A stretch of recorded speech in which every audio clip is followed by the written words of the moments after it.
Shalom saudara. Shalom. Tuhan Yesus baik. Amin saudara. Bela pada pagi hari ini dalam ibadah onsite kita. Mari kita nyanyikan ucapan syukur kita, kerinduan hati kita untuk memuji dan memuliakan nama Dia.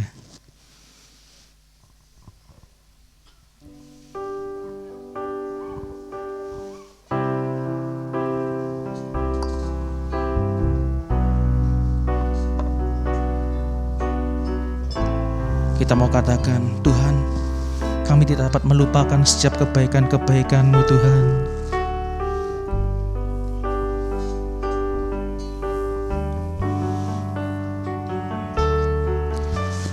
Ku tak dapat lupakan kebaikan yang ku terima.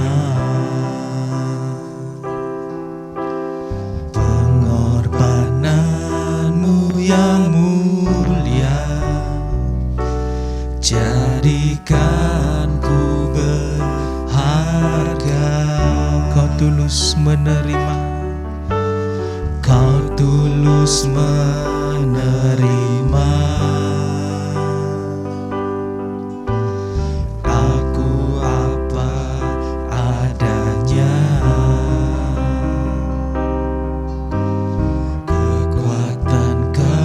kasih-Mu nyata memulihkan hidupku. Kau bukan Tuhan yang melihat rupa, Kau bukan Tuhan yang memandang harta. Hati hamba selalu Kau cari, telah Kau temukan di dalamku. Selama ku hidup, ku mau menyembah-Mu, sebab Engkau sangat berarti bagiku. Yang terbaik yang ada padaku, ku persembahkan kepadamu, Yesusku. Ku tak dapat lupakan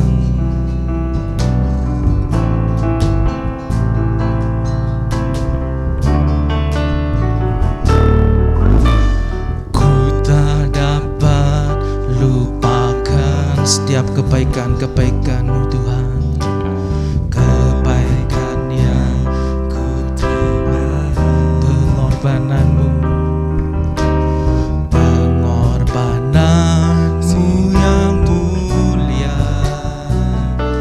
jadikan ku berharga.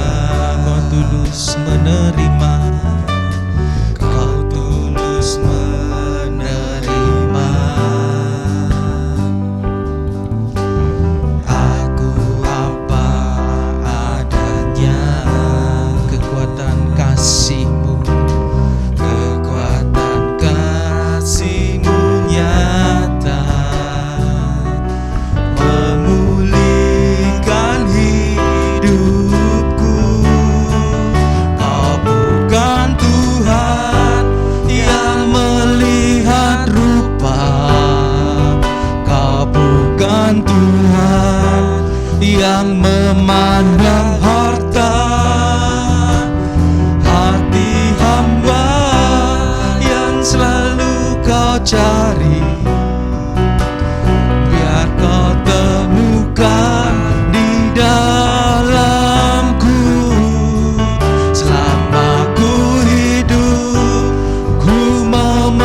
bukan Tuhan yang melihat rupa. Ini kami Tuhan. Haleluya Yesus. Hati hamba yang selalu kau cari, biar kau temukan di dalamku. Selama ku hidup, ku sembah Engkau Tuhan. Haleluya. Berarti bagiku, oh Yesus, Yesus, yang terbaik yang ada padaku. Persembahkan kepadamu, Yesusku. Dengan segenap hati kita mau katakan, Kau bukan Tuhan yang melihat rupa, Kau bukan Tuhan yang memandang harta. Hati hamba yang selalu kau cari, biar kau temukan di dalamku. Selama ku hidup, ku mau menyembahmu, sebab Engkau sangat berarti bagiku. Yang terbaik yang ada padaku, ku persembahkan kepadamu, Yesusku. Sekali lagi, Kau bukan Tuhan yang melihat rupa, Kau bukan Tuhan yang melihat rupa. Ini doa kami Tuhan, ini kerinduan hati kami. Mari kita bangkit berdiri sama-sama, nyatakan di hadapan Tuhan, ini kami Tuhan. Oh Yesus,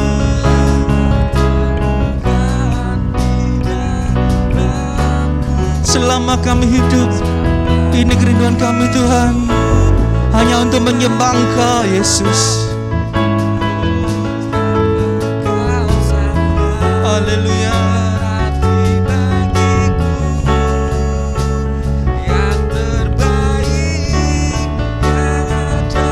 Yang terbaik yang ada padaku, yang terbaik yang ada padaku, yang terbaik, yang terbaik yang ada padaku. Sekali lagi, yang terbaik Tuhan, yang terbaik yang ada padaku, ku persembahkan kepadamu, Yesusku. Haleluya Yesus, haleluya, haleluya. Yang terbaik Tuhan kami persembahkan hanya kepadamu. Haleluya, haleluya Yesus. Kami persembahkan Tuhan segala pujian kami, segala hormat hanya bagimu. Haleluya, haleluya, haleluya Yesus. Haleluya. Terpujilah namamu Tuhan.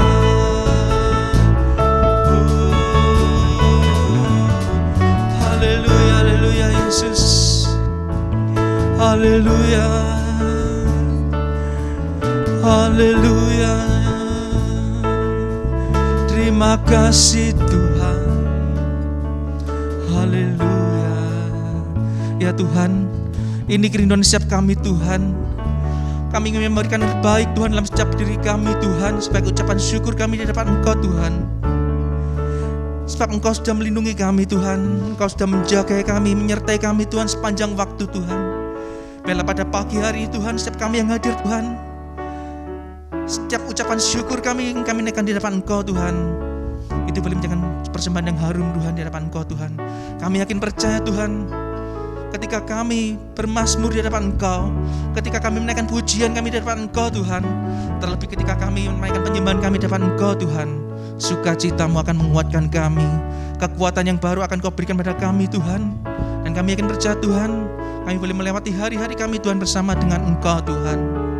Ya Tuhan, ini doa kami Tuhan, ini kerinduan hati kami Tuhan. Engkaulah satu-satunya harta yang tak ternilai dalam setiap kehidupan kami Tuhan. Haleluya Yesus. Haleluya Yesus. Haleluya.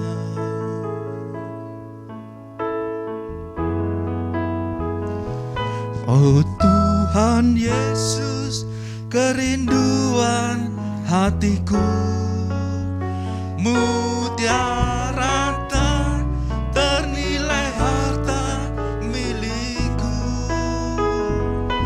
Keindahan-Mu memudarkan dunia. Di mataku Engkau termulia.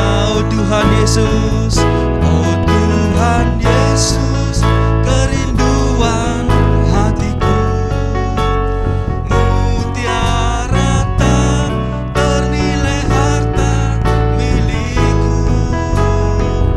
Keindahan-Mu memudarkan dunia. Di mataku Engkau termulia.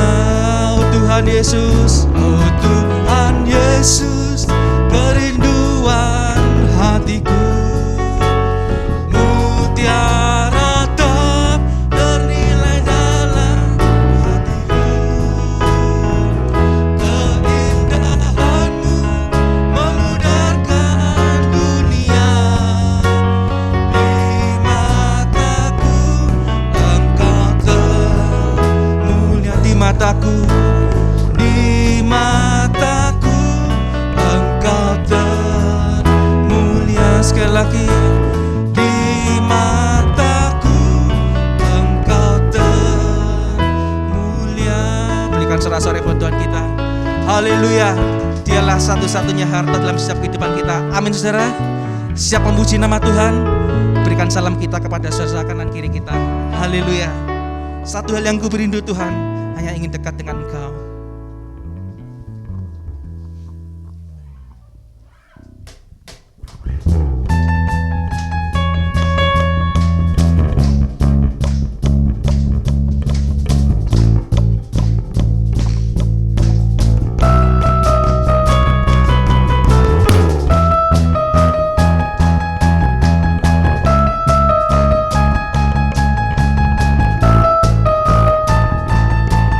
Mari sama-sama kita katakan, satu hal yang ku pinta, ini yang ku ingini, berada dekatmu, saksikan kemurahan-Mu.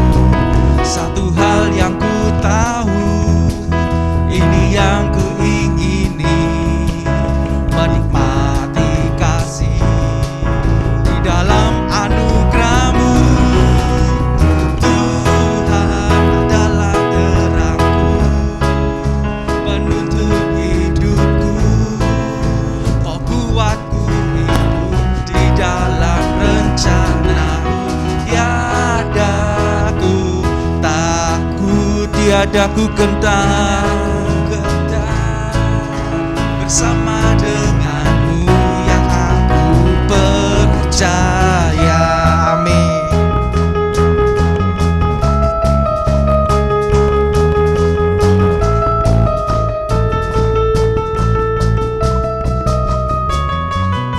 Satu hal yang ku pinta, ini yang ku ingini, berada dekat-Mu, saksikan kemurahan-Mu. Satu hal yang ku mau,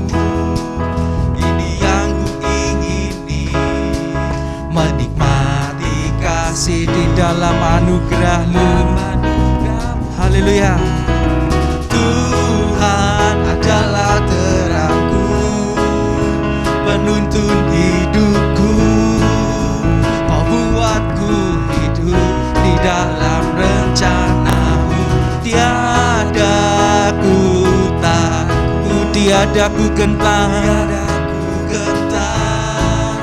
bersama denganmu yang aku percaya. Haleluya. Ini satu hal yang kami minta Tuhan.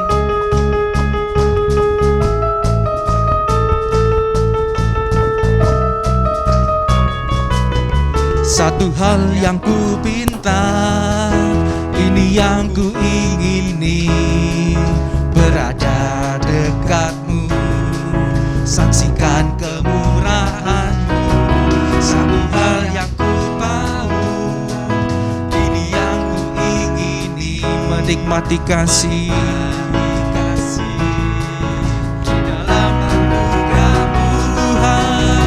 Tuhan adalah terangku, menuntun hidupku, membuatku hidup di dalam rencana-Mu. Tiada ku takut, tiada ku gentar, bersama Tuhan adalah terangku. Tuhan adalah terangku, menuntun hidupku, membuatku hidup di dalam rencana-Mu. Tiada ku takut, tiada ku gentar, bersama denganmu yang aku percaya. Tuhan, mari kita angkat tangan di atas kepala kita. Terangku, Yes. menuntun hidupku, buatku hidup di dalam rencana-Mu.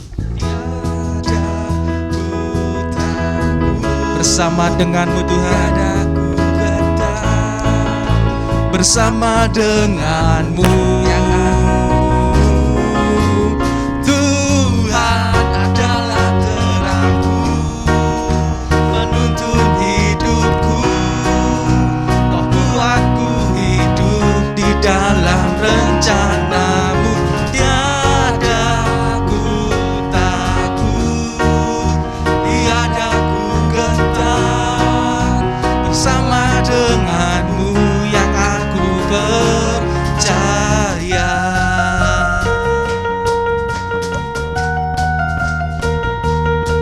Kami tidak takut Tuhan, bersama denganmu Tuhan. Kami bisa melewati segala semuanya Tuhan. Haleluya. Berikan sorak-sorai buat Tuhan kita. Silakan duduk saudara. Sungguh bersama dengan Tuhan kita akan mengalami kekuatan yang baru untuk menghadapi setiap persoalan kita. Waktu boleh berlalu, tapi kasih Tuhan tidak akan pernah berlalu. Dia akan tetap sama, dahulu, sekarang, bahkan sampai selama-lamanya.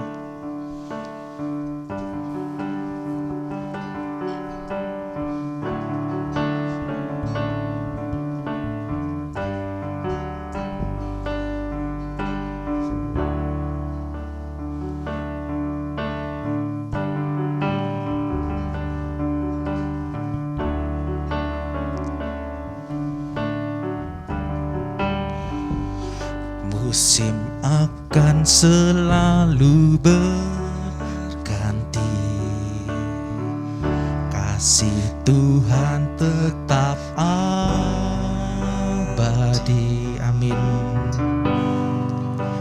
Tak akan berubah sampai selamanya.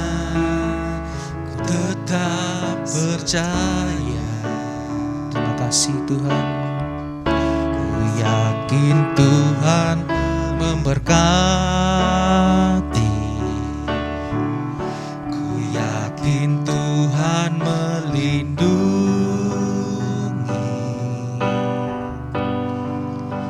burung di udara Tuhan pelihara, karena kasih-Nya Kau selalu menolongku.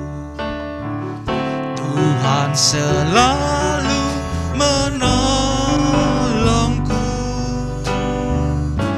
selalu menjagaku, sehelai di rambutku tak akan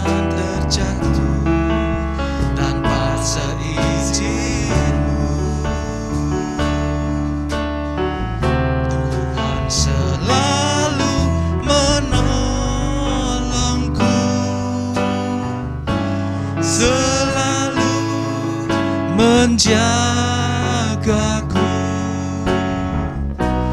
Dia mengenyangkanku dan peliharaku seumur hidupku.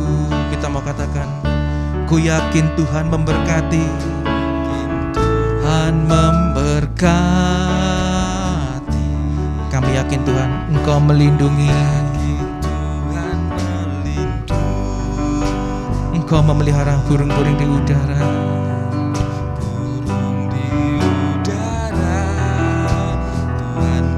Itu semua karena kasih-Mu Tuhan.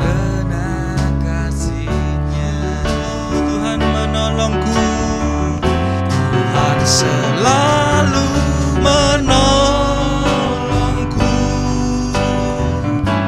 selalu menjagaku, sehelai di rambutku tak akan terjatuh tanpa seizin-Mu. Kau selalu menolongku, Tuhan selalu menolongku, selalu menjagaku. Dia mengenyangkanku dan peliharaku seumur hidupku. Ku yakin Tuhan memberkati.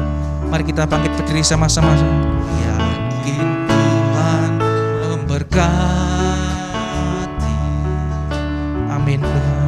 Yakin Tuhan melindungi,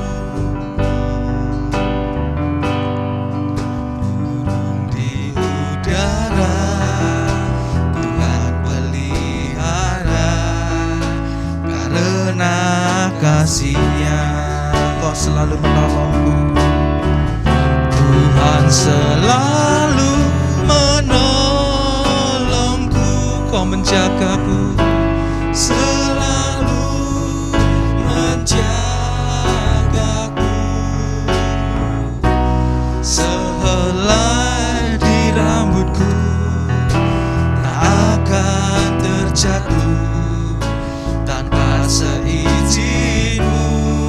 Amin. Terima kasih Tuhan. Tuhan selalu menolongku, selalu menjagaku. Dia mengenyangkanku dan peliharaku seumur hidupku. Mari kita angkat tangan kita, saudara.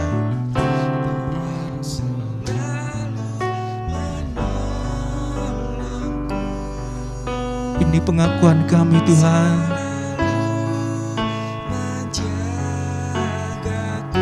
Amin. Syukur bagi-Mu Yesus. sehelai di rambutku tak akan terjatuh tanpa seizin-Mu. Yesus, Selalu menolongku, terima kasih Tuhan. selalu menjagaku.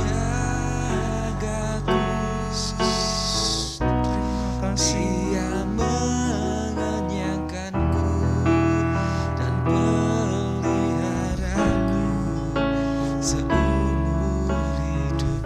Dia mengenyangkanku,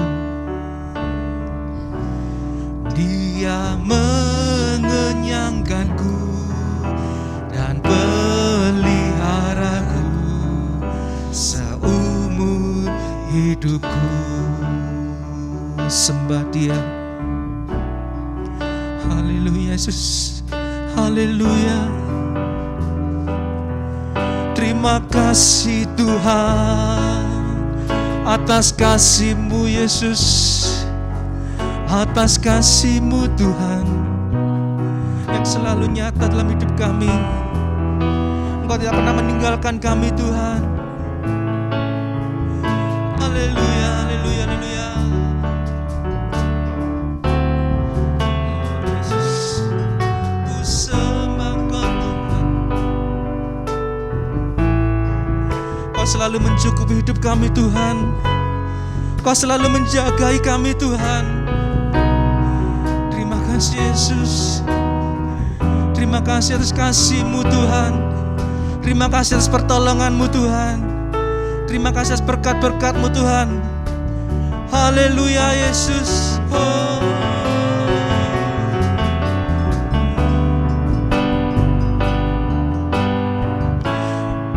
Naikkan sembahmu di hadapan Dia. Ucapkan terima kasih Tuhan. Hanya sepatah itu yang bisa kita katakan di hadapan Tuhan. Terima kasih.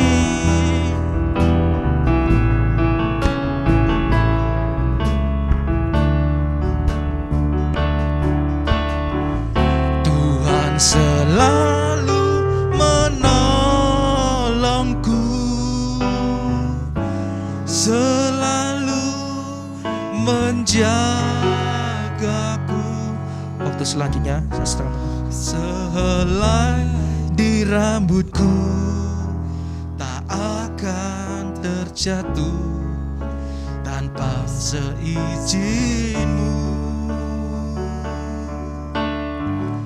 Tuhan selalu menolongku, selalu menjagaku. Dia mengenyangkanku dan peliharaku seumur hidupku. Kau mengenyangkanku Tuhan.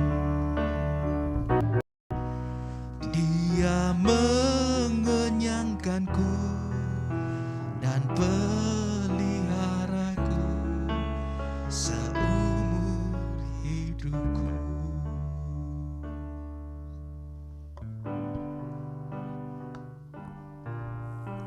Terima kasih Tuhan. Janji-Mu ya dan amin. Engkau akan memelihara, bahkan sehelai rambut kami pun tidak akan jatuh tanpa seizin-Mu.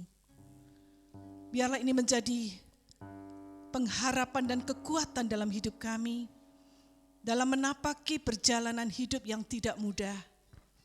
Kami percaya Tuhan, Engkau selalu menyertai kami sampai akhir hayat kami. Sebentar kami akan mendengarkan firman-Mu. Berbicaralah melalui Roh Kudus-Mu, pakai urapi hamba-Mu, agar kami boleh mengerti apa yang menjadi maksud dan rencana-Mu dalam hidup kami. Kami serahkan waktu selanjutnya ke dalam pimpinan Tuhan. Di dalam nama Tuhan Yesus kami berdoa. Dan setiap kita yang percaya katakan, amin. Silakan duduk saudara.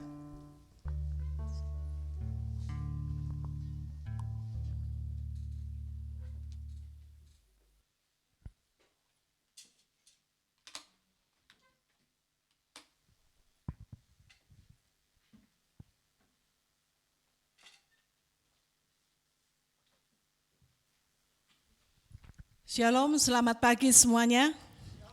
Puji Tuhan kalau saat ini kita masih diberi kesempatan oleh Tuhan. Bulan September, tema kita adalah mengenai kematian. Ya, satu pembicaraan yang kurang menyenangkan ya, bahkan oleh sebagian orang dianggap tabu. Tetapi hari-hari ini kita menghadapi satu keniscayaan, yaitu kematian yang terjadi di sekitar kita. Dan itu adalah sebuah kiamat yang kecil bagi orang tersebut. Nah, dalam bulan Oktober ini, tema selanjutnya adalah mengenai kiamat yang besar, yaitu bagaimana kita sebagai gereja Tuhan mempersiapkan diri kita untuk menjadi mempelainya Kristus. Bagaimana kita harus mempersiapkan diri dan berjaga-jaga karena kedatangan Tuhan itu tidak lama lagi. Nah, itu sebabnya saat ini saya ingin kita belajar mengenai kedatangan Tuhan itu. Are you ready? I'm coming soon. Tuhan mengatakan, aku segera datang kembali. Wahyu 22 ayat 12, kita baca ayat ini sama-sama agar saudara mengerti bahwa kedatangan Tuhan itu sudah dinubuatkan jauh-jauh hari sebelumnya. Dan itu akan segera terjadi. Wahyu 22 ayat 12, 1, 2, 3. Sesungguhnya aku datang segera dan aku membawa upahku untuk membalaskan kepada setiap orang menurut perbuatannya. Aku datang segera. Sesungguhnya aku datang segera, bukan berlama-lama lagi tapi segera. Bagi saudara, ini kabar sukacita atau kabar duka cita? Bagi sebagian orang mengatakan ini kabar sukacita karena kedatangan Tuhan itu sudah sebentar lagi dan itu merupakan hari yang luar biasa besarnya. Tapi bagi sebagian orang yang lain mengatakan itu sebuah mimpi buruk. Karena kedatangan Tuhan itu akan didahului dengan peristiwa-peristiwa yang mengerikan. Dan saya belum siap untuk itu. Nah saudara, ada sebuah kisah di mana seorang guru, dia mengatakan kepada murid-muridnya di kelas, "Nak, saya akan pergi ke kantor ya sebentar, mungkin 5-10 menit. Ya, kalian belajar yang baik, kalian baca-baca buku, kalian siapkan pelajaran hari ini dengan baik, saya akan segera datang kembali, ya. Jangan ribut." Ya. Kemudian Pak Guru itu keluar. Murid-murid menunggu 5 menit, 10 menit. Pak Guru belum datang juga. Lalu mereka mulai ribut. Ya, ada yang mulai duduk di meja di bangkunya Pak Guru, lalu dia mulai mengajar menirukan gayanya Pak Guru. Ada yang mulai duduk di meja kemudian naik ke atas meja dan berjoget-joget di situ. Yang lain mungkin lempar-lemparan kapur dengan temannya. Pokoknya keadaan itu menjadi ribut. Tetapi ada sebagian juga murid yang masih duduk di bangkunya dengan tenang, dia membaca buku pelajaran, dia belajar, dia tidak menghiraukan keadaan yang ramai di sekitarnya. Nah, kemudian tiba-tiba tanpa mereka duga, Pak Guru sudah nongol di depan kelas. Dan itu sangat mengejutkan buat mereka semua. Tetapi bagi murid-murid yang duduk diam, belajar, tenang, mereka menyambut dengan senyuman, dengan sukacita. Tetapi bagi murid-murid yang masih joget-joget di atas meja, mereka syok. Kok Pak Guru tiba-tiba sudah ada di sini? Mereka tidak sempat untuk memperbaiki sikapnya. Mereka takut, mereka malu, dan mereka menyesal karena mereka akan segera mendapatkan hukuman. Nah saudara, kedatangan Tuhan kira-kira seperti kedatangan Pak Guru itu. Bagi mereka yang tetap berjaga-jaga dan berdoa, maka kedatangan Tuhan itu bagai mereka akan sambut dengan sukacita. Ini merupakan kabar gembira. Ini sudah saya tunggu-tunggu sekian lama. Tapi bagi orang yang hidupnya sembrono, yang hidupnya semau-maunya sendiri, yang hidupnya foya-foya, mereka tidak berjaga-jaga, maka mereka akan berhadapan dengan kengerian, ketakutan, dan penyesalan seumur hidup mereka. Saudara, kita tidak tahu kapan Yesus datang kembali. Tapi kita percaya Tuhan pasti akan datang kembali ke dunia ini seperti yang sudah dijanjikannya. Bukan urusan kita untuk menghitung-hitung kapan Tuhan itu datang kembali. Mungkin sekarang atau besok atau lusa atau 10 tahun lagi. Kita tidak perlu menghitung dengan cara seperti orang dunia. Tanggung jawab kita adalah persiapkan diri saudara sebaik-baiknya. Sehingga ketika waktu itu datang kembali, Tuhan mendapati kita sedang berjaga-jaga, siap menyambut kedatangannya dengan penuh sukacita. Lalu apa yang harus kita lakukan? Selama kita menanti kedatangan Tuhan yang kedua ini, kita sekarang ada dalam masa penantian. Jangan sampai penantian kita merupakan kabar duka cita. Jangan sampai ketika Tuhan datang kembali kita belum siap. Yang pertama yang harus kita lakukan adalah kita harus percaya janji Tuhan itu. Tuhan berjanji dan janjinya adalah ya dan amin. Kedatangan Tuhan itu pasti akan terjadi.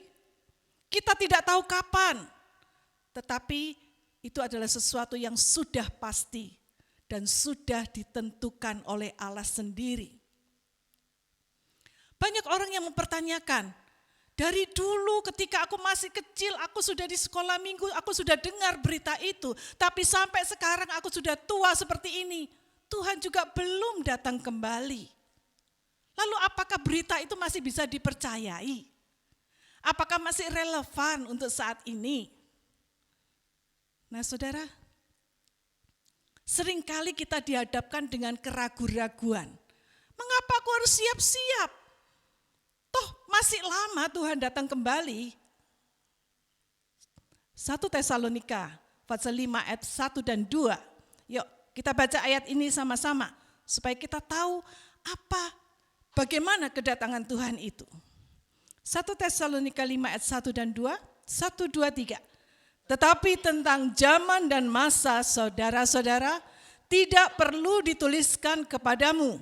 Karena kamu sendiri tahu benar-benar bahwa hari Tuhan datang seperti pencuri pada malam hari. Hari Tuhan datang seperti pencuri di malam hari. Seorang pencuri, dia tidak akan ketok pintu. Dia tidak akan memberikan SMS lebih dahulu, nanti malam aku datang jam sekian loh ya. Tidak, dia datang dengan tiba-tiba. Demikian juga kedatangan Tuhan. Tuhan mengatakan aku datang segera, tetapi kedatangan Tuhan itu seperti pencuri di malam hari. Saat di mana orang tidak siap. Tuhan kalau berjanji, dia tidak pernah lalai menepati janjinya. Bukan seperti kita ya, kita mungkin janji, kita lupa sendiri janji kita. Ya.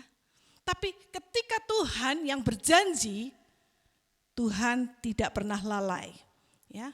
Seperti yang dikatakan dalam 2 Petrus 3 ayat 9, Tuhan tidak lalai menepati janjinya. Sekalipun ada orang yang menganggapnya sebagai kelalaian, tetapi dia sabar terhadap kamu. Karena dia menghendaki supaya jangan ada yang binasa, melainkan supaya semua orang berbalik dan bertobat. Jadi ketika Yesus datang seolah-olah dia terlambat datangnya, ada penundaan. Sebetulnya Tuhan sedang memberikan kesempatan kepada manusia. Dia sabar. Supaya setiap orang yang diberi kesempatan itu ngertilah. Dan kemudian mereka bertobat dan kemudian mereka mempersiapkan diri untuk kedatangan Tuhan yang kedua kali. Entah kedatangan Tuhan secara pribadi, yaitu melalui kematian, atau kedatangan Tuhan secara global, bersama-sama seluruh dunia. Kita tidak tahu kapan waktunya, tapi ketika Tuhan mengatakan, apa yang dikatakannya pasti digenapi. Tuhan masih memberi kesempatan kepada saudara dan saya saat ini untuk bertobat. Ya. Tapi sampai kapan batas waktunya kita nggak tahu. Itu sebabnya anggaplah hari ini adalah hari terakhir kita di muka bumi. Bertobatlah sebelum Tuhan benar-benar datang kembali. Yang pertama kita harus percaya janji Tuhan itu. Yang kedua, siapkan dirimu. Berjaga-jagalah. Aku datang segera, berarti itu tidak lama lagi. Dan persiapan itu harus sudah matang ketika dia datang kembali. Seperti saudara mempersiapkan pesta pernikahan itu loh. Kalau kita siapkan tuh jauh-jauh hari, maka persiapan kita itu akan semakin matang. Sehingga ketika hari hanya itu tiba, ketika hari pernikahan itu tiba, maka semuanya akan berjalan dengan lancar.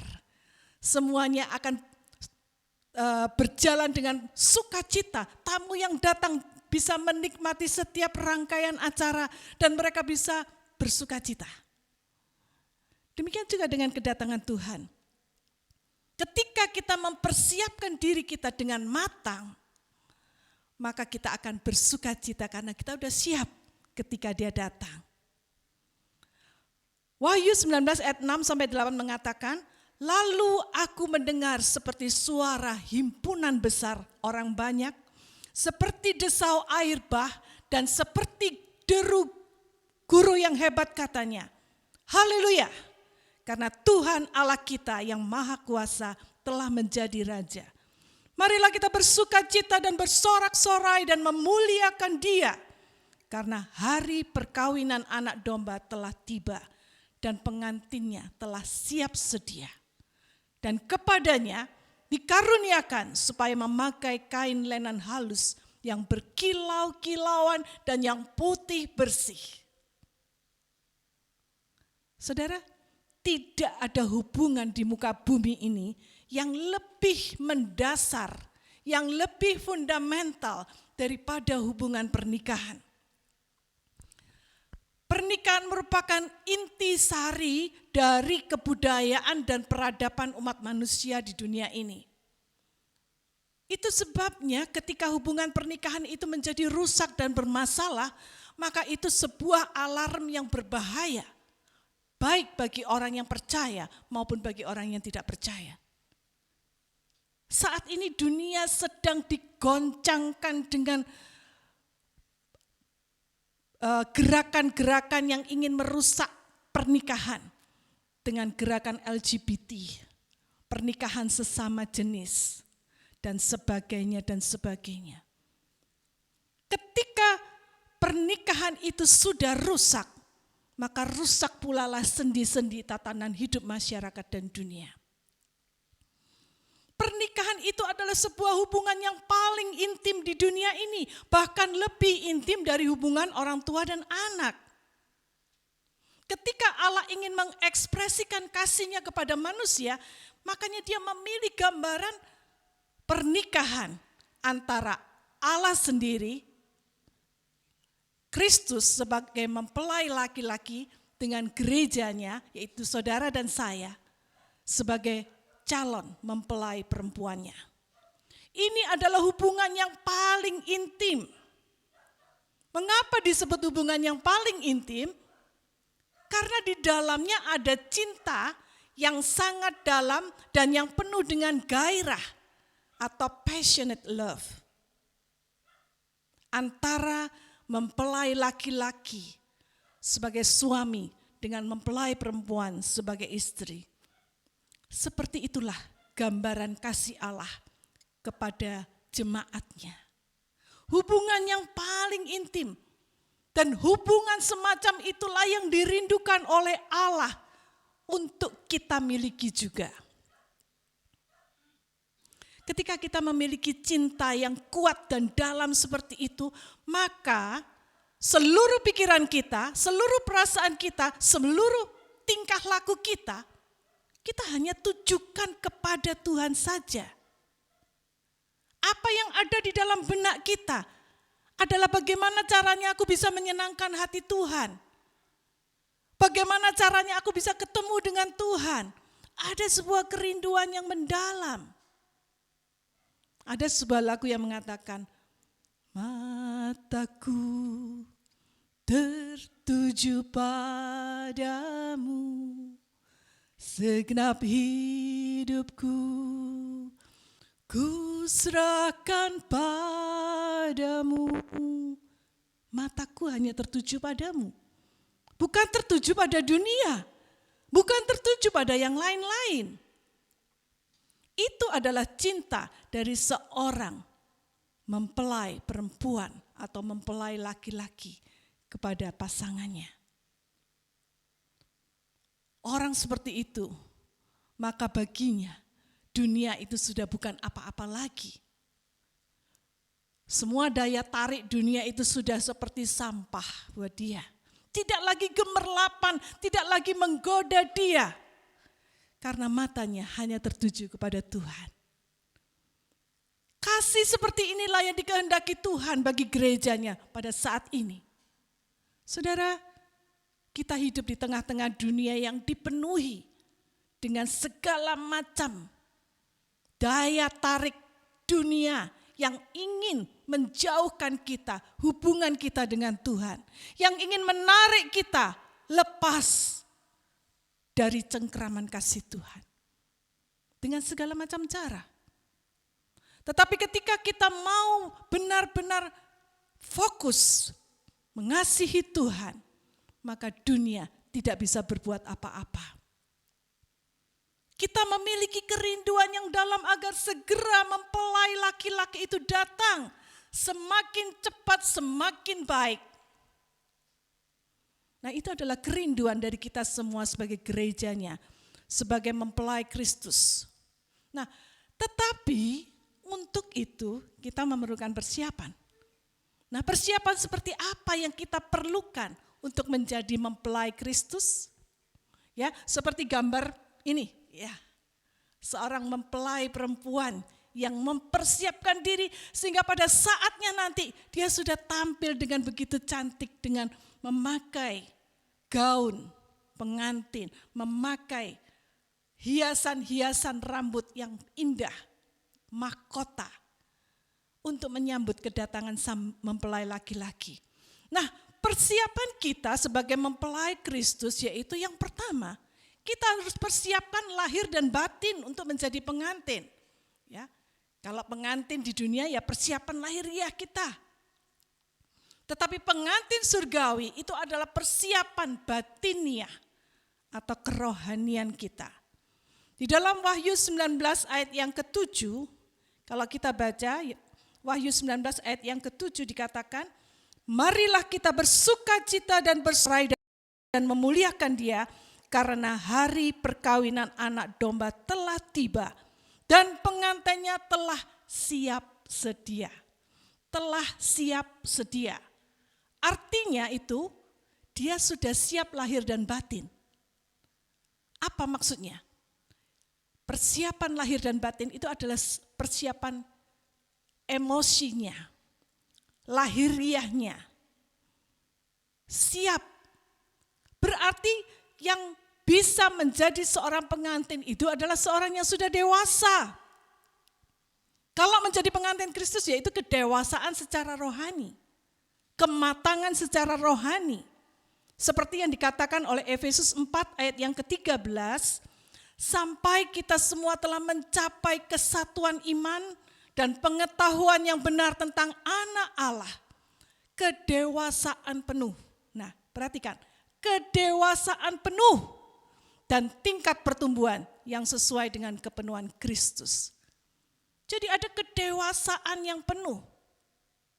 Salah satu syarat dalam pernikahan adalah orang itu sudah dewasa, bukan anak kecil yang menikah.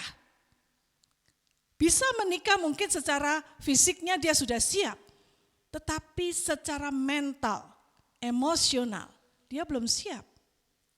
Dia masih seperti anak kecil yang minta dimong, yang minta dimanjakan, yang semaunya sendiri mungkin. Dia tidak cocok menjadi seorang mempelai Kristus. Karena itu sebagai umat Tuhan, kita harus mempersiapkan diri kita. Jangan menjadi kanak-kanak secara rohani. Mungkin saudara sudah puluhan tahun menjadi anak Tuhan. Tetapi bukan berapa lama saudara menjadi anak Tuhan. Tetapi bagaimana tingkat kematangan rohani saudara. Bagaimana iman saudara kepada Tuhan itu terus bertumbuh atau tidak. Bagaimana saudara mempraktekkan semua teori pengetahuan rohani yang sudah saudara terima di dalam kehidupan sehari-hari saudara. Adakah perubahan? Adakah perbedaan antara saudara dengan orang-orang di luar sana yang tidak mengenal Tuhan? Kalau hidup kita tidak beda, kita masih berdosa sama dengan mereka-mereka yang lain, itu menunjukkan kita belum siap. Kita belum dewasa. Itu sebabnya kedewasaan itu adalah hasil kemauan kita untuk berubah. Yang kedua, selain dewasa, dia juga harus memiliki kasih. Kasih yang seperti apa? Kasih yang penuh, yang melebihi dari segalanya, yang tunggal, yang tidak terbagi-bagi, yang tidak mendua hati. Seorang pengantin, dia tidak bisa, seorang pengantin perempuan, calon pengantin perempuan, dia tidak bisa hatinya masih nyantol di tempat lain. Bagaimana perasaan calon suaminya kalau seperti itu? Jadi pasangan itu harus saling mengasihi. Nah, seperti itulah yang diminta oleh Tuhan kepada jemaatnya, kepada saudara dan saya sebagai calon mempelainya Kristus. Itu sebabnya di dalam Matius 10 ayat 37, coba kita baca ayat ini sama-sama supaya kita bisa benar-benar memahami seperti apalah yang dimaksud dengan kasih yang tidak terbagi-bagi, kasih yang utuh itu, kasih yang tunggal itu. Yuk kita baca sama-sama, 2, 3. Barang siapa mengasihi bapa dan ibunya lebih daripadaku, ia tidak layak bagiku. Dan barang siapa mengasihi anaknya laki-laki atau perempuan lebih daripadaku, ia tidak layak bagiku. Lebih, ya, kasih yang melebihi bukan berarti kita nggak boleh mengasihi bapak ibu kita, bukan berarti kita nggak boleh mengasihi anak-anak kita, boleh. Tetapi jangan sampai kasih kita itu melebihi kasih kita kepada Tuhan. Tuhan ingin mendapatkan prioritas pertama. Bukan orang-orang yang kita kasihi, bukan pekerjaan yang kita bangga-banggakan, bukan jabatan, bukan uang kita yang lebih kita kasih daripada Tuhan. Tuhan ingin kasih yang utuh, kasih yang benar-benar melebihi segala-galanya. Ya. Tuhan tidak ingin kita selingkuhi. Tuhan tidak ingin kita madu, ya. Dan tanda-tanda seorang yang siap menikah, itu kasihnya akan bertambah dari hari ke hari. Dia akan bertambah mengasihi, hatinya semakin mendekat dan semakin melekat dengan pasangannya. Pertanyaannya, apakah saudara semakin mengasihi Tuhan atau tidak? Apakah saudara masih merindukan kedatangan Tuhan atau tidak? Ini menjadi tolok ukur kita. Untuk mengukur seberapa sih kadar kasih kita kepada Tuhan. Kalau kita mengatakan saya mengasihi Tuhan, tetapi di dalam prakteknya, di dalam kenyataannya, saudara lebih mengutamakan yang lain daripada Tuhan, berarti kasih saudara itu belum terbukti. Kasih saudara harus diuji lagi. Jadi milikilah kasih yang bertambah-tambah. Seperti Kristus mengasihi kita, demikianlah kita juga harus mengasihi Kristus. Dan yang syarat yang kedua, yang tadi yang pertama itu adalah siap lahir dan batin. Yang kedua dikatakan di dalam ayat Wahyu 19 ayat yang ke-8. Yuk kita baca. Wahyu 19 ayat yang ke-8 sebagai syarat yang kedua bagaimana kita mempersiapkan diri. 2, 3.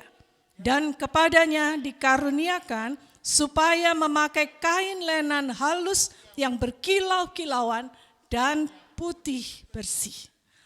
Lenan halus itu adalah perbuatan-perbuatan yang benar dari orang-orang kudus. Atau perbuatan-perbuatan baik yang dilakukan oleh umat Allah. Jadi syarat yang kedua kita harus berpakaian kain lenan halus yang putih dan bersih. yaitu perbuatan baik, yaitu kekudusan, bebas dari kecemaran dan dosa. Ini adalah mempelai, calon mempelai yang sudah siap di dalam perjamuan kawin anak domba Allah. Saudara, pertanyaannya bagaimana caranya supaya kita bisa senantiasa memakai pakaian yang kain lenan yang halus dan yang putih bersih itu. Ya, firman Tuhan begitu banyak. Kalau kita mau belajar, kalau kita mau menggali firman Tuhan, maka kebenaran itu akan muncul. Begitu banyak tuntunan. Tapi kita akan lihat beberapa ya. Ibrani 12 ayat 14. Ya, kita baca sama-sama ayat ini. Salah satu yang cara supaya kita bisa mengenakan pakaian lenan halus itu adalah 2, 3. Berusahalah hidup damai dengan semua orang dan kejarlah kekudusan. Sebab tanpa kekudusan tidak seorang pun akan melihat Tuhan. Tanpa kekudusan tidak ada orang yang bisa melihat Tuhan.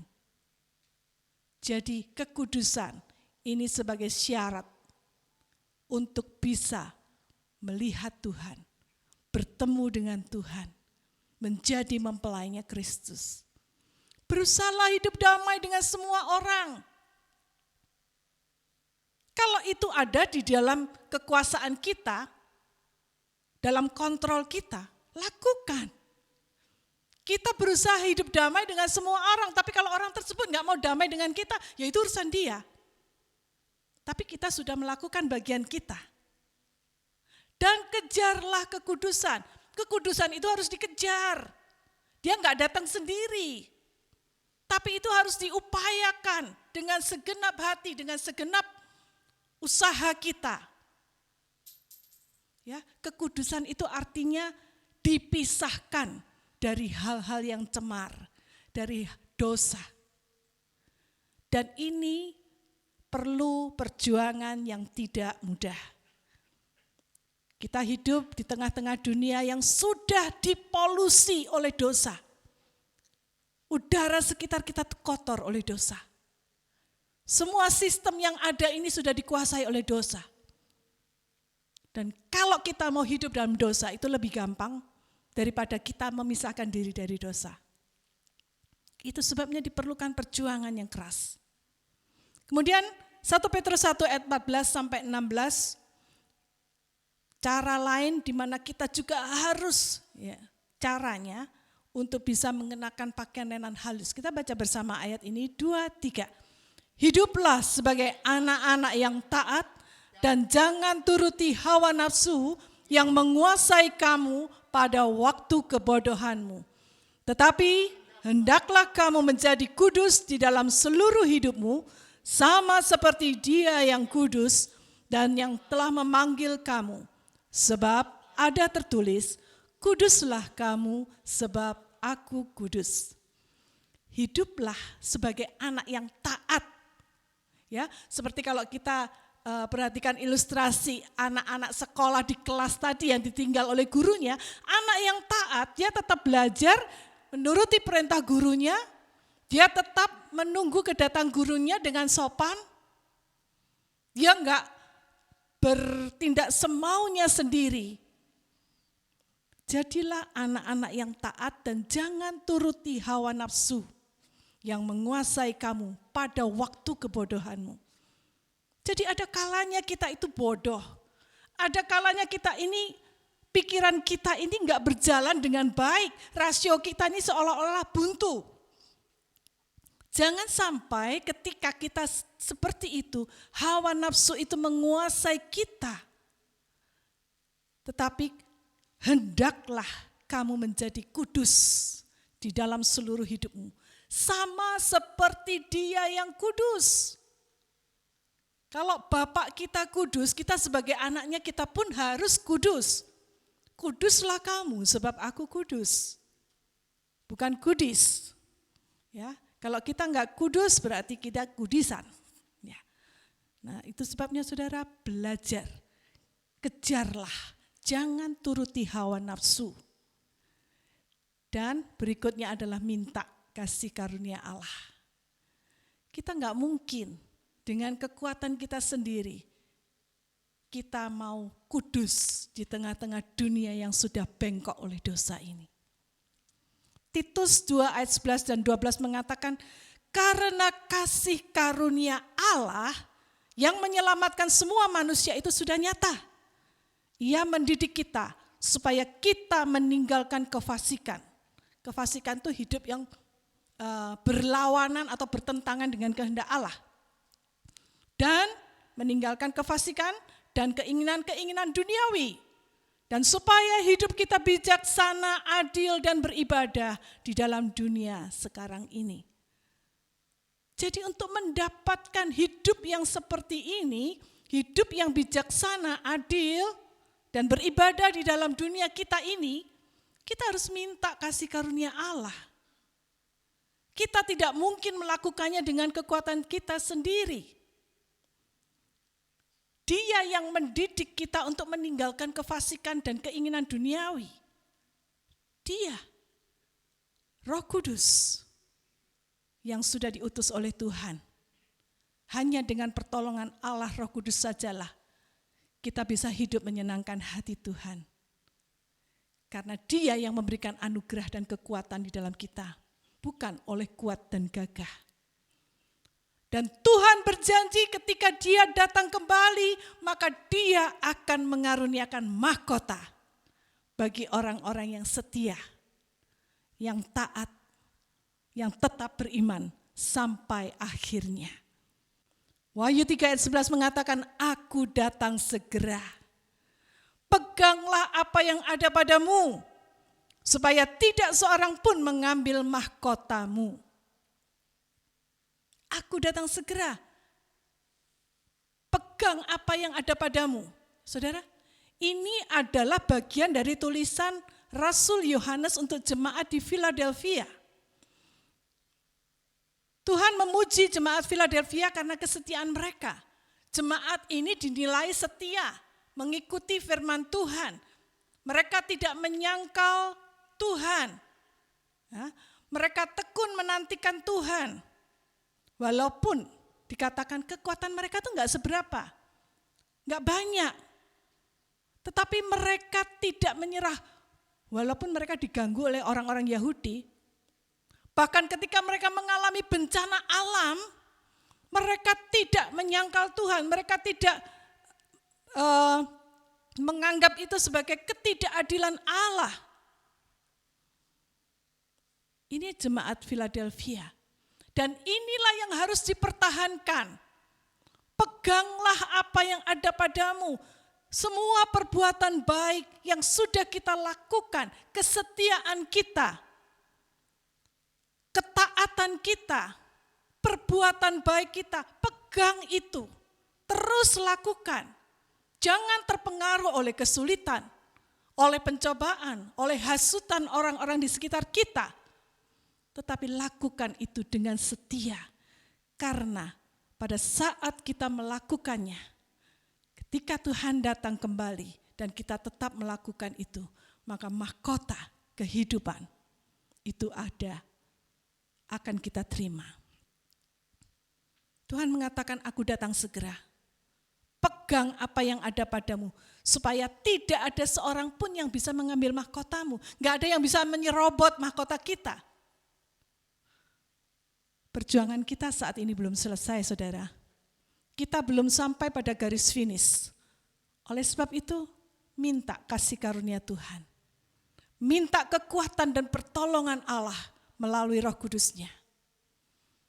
Saat ini di depan kita tersedia perjamuan kudus, lambang tubuh dan darah Kristus yang sudah dicurahkan untuk membayar keselamatan kita.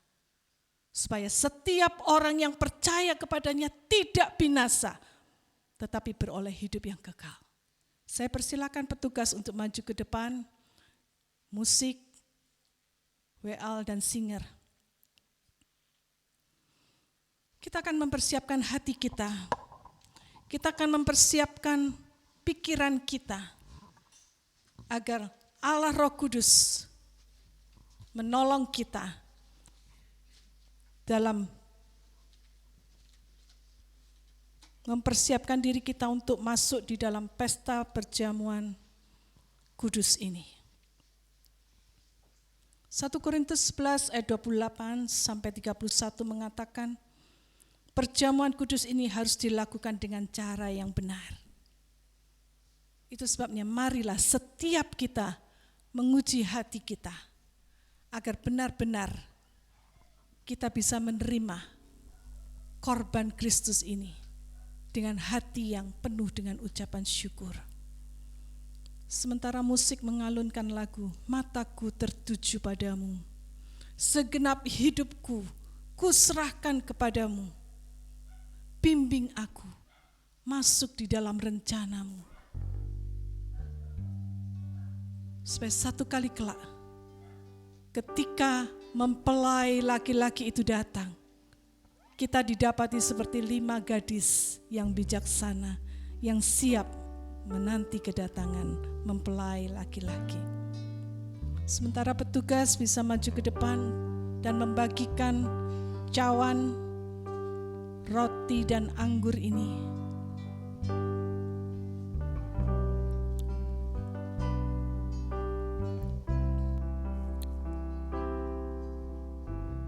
Nyanyikan lagu ini sebagai ungkapan ekspresi kasih kita kepada Tuhan, Sang Mempelai laki-laki.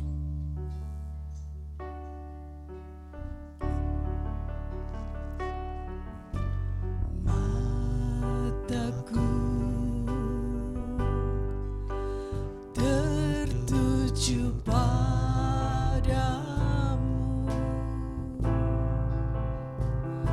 segenap hidupku ku serahkan padamu, bimbing aku masuk rencanamu,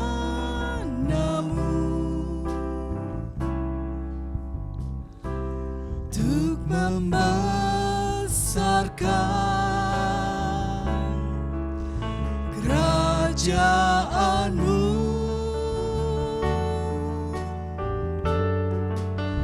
Ku mau mengikuti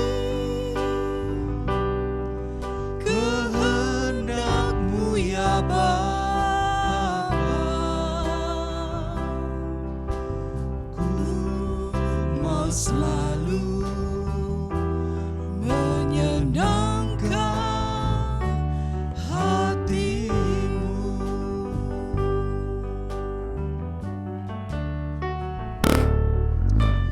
Mataku tertuju padamu, tertuju padamu, segenap hidupku kuserahkan kepadamu Tuhan.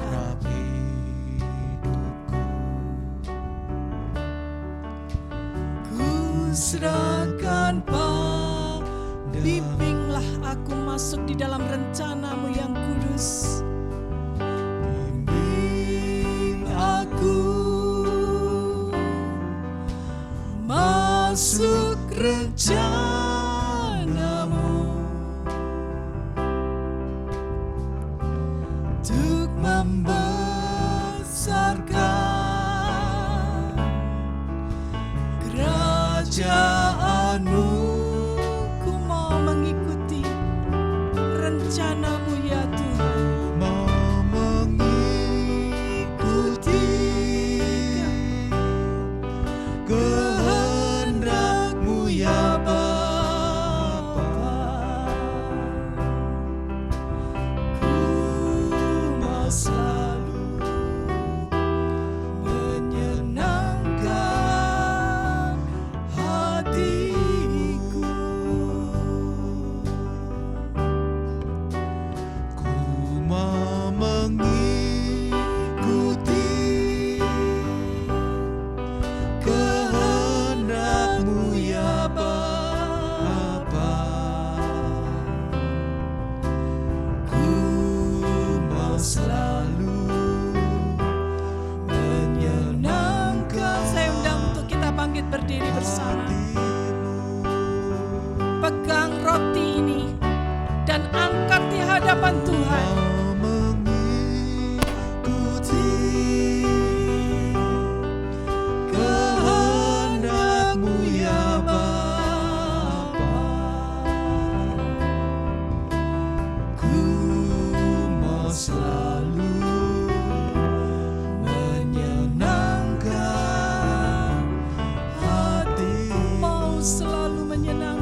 Bapa di surga, berkati roti dan anggur yang sudah kita terima. Jamahlah dengan kasih dan kuasa kehadiran-Mu, sehingga yang makan dan minum mendapatkan kekuatan baru dari Tuhan. Mari saudara pegang roti dan angkat di hadapan kita. Dengarlah firman Tuhan. Setelah itu kita aminkan dan kita makan bersama-sama. Lalu dia mengambil roti, mengucap syukur. Dia memecah-mecahkannya dan memberikan kepada mereka, katanya, inilah tubuhku yang diserahkan bagi kamu. Berbuatlah ini menjadi peringatan akan daku. Mari kita makan bersama-sama di dalam nama Tuhan Yesus.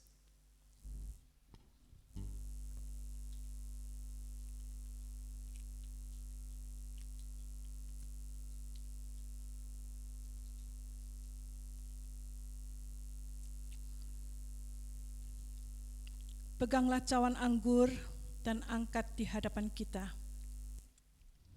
Demikian juga dibuatnya dengan cawan sesudah makan. Dia berkata, cawan ini adalah perjanjian baru oleh darahku yang ditumpahkan bagi kamu. Bukankah cawan ini adalah persekutuan dengan darah Kristus? Amin. Mari kita minum bersama.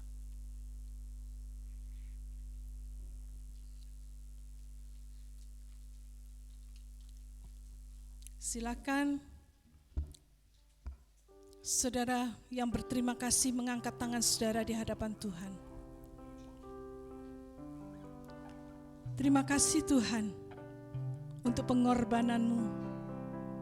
Pengorbananmu tidak sia-sia.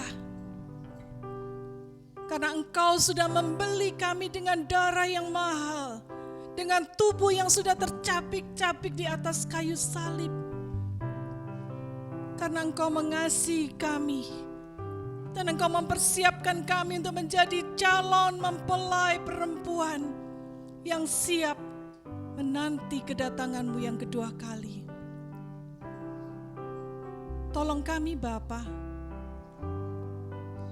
biarlah firman-Mu boleh kami resapi, kami ingat dan kami praktekkan dalam hidup kami sehari-hari. Dan persekutuan dengan tubuh dan darah Kristus ini memeteraikan dalam hidup kami kasih-Mu yang tidak pernah berubah, yang tidak pernah padam, dan membangkitkan kembali kasih kami yang sudah redup ini, untuk kami boleh semakin mengasihi Tuhan. Mata kami tertuju kepadamu sampai Engkau datang kembali. Terima kasih Tuhan. Di dalam nama Tuhan Yesus kami berdoa dan mengucap syukur. Amin. Silakan duduk. Mari kita menyerahkan kehidupan kita kepada Tuhan. Allah Bapa kami yang bertahta di dalam surga. Kami bersyukur Bapa kalau kembali pagi hari ini kami boleh berjumpa dengan Tuhan. Kami boleh disapa oleh Tuhan. Dan kembali kami boleh memuji dan memuliakan nama-Mu. Terima kasih Bapa, terima kasih. Biarlah sesuai dengan kebenaran firman-Mu, Engkau akan menuntun kami, mempersiapkan kehidupan kami, agar sewaktu-waktu Engkau datang pada kali yang kedua, kami sudah siap. Kami siap menghadap Engkau, dan kami siap untuk bersukacita dalam Engkau. Itu sebabnya Bapa, pagi hari ini kembali kami membawa diri kami ke dalam tangan-Mu. Inilah kehidupan kami yang kami bawa dalam persembahan kami kepadamu. Oh Tuhan, biarlah semua yang kami bawa boleh menjadi sebuah bau dupa yang harum di hadapan-Mu. Engkau disenangkan dan Kau memakai semua Tuhan pengurus agar Tuhan dengan keuangan yang ada boleh dipakai untuk memuliakan Engkau, membesarkan kerajaan surga. Terima kasih Bapa, terima kasih. Kami serahkan saudara-saudara kami yang saat ini tidak sempat hadir. Oh Tuhan, karena mereka sedang dalam pergumulan baik sakit, penyakit, dan persoalan permasalahan. Kami serahkan mereka semua dalam tangan-Mu. Jamah kehidupan mereka sehingga mereka Tuhan tetap bersandar, melihat dan berharap dan melihat pertolongan Tuhan yang luar biasa. Terima kasih Bapa, terima kasih. Dan kalau sebentar kami akan meninggalkan tempat ini, kembali dalam kehidupan kami sehari-hari, sertai kami, lindungi kami. Bahkan kami sebentar pulang dengan membawa berkat daripada Tuhan. Saudaraku sekalian, arahkanlah hatimu dan tanganmu kepadanya untuk pulang menerima berkat Allah. Kasih karunia daripada Allah Bapa, kecintaan daripada Tuhan Yesus, dan penyertaan Roh Kudus menyertai kehidupanmu. Pulanglah dan terimalah berkat Allah di dalam nama Tuhan Yesus Kristus. Dan semua yang diberkati Tuhan katakan amin. Immanuel,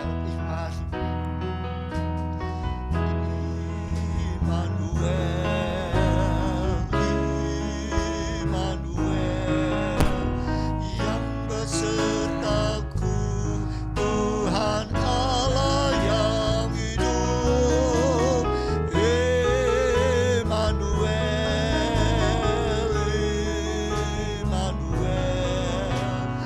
yang besertaku, Tuhan Allah yang hidup.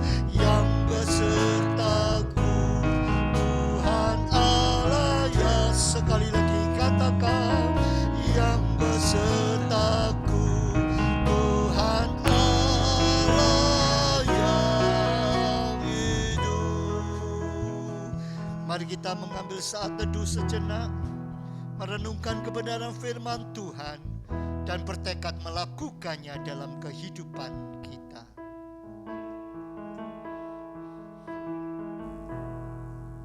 Saat teduh selesai.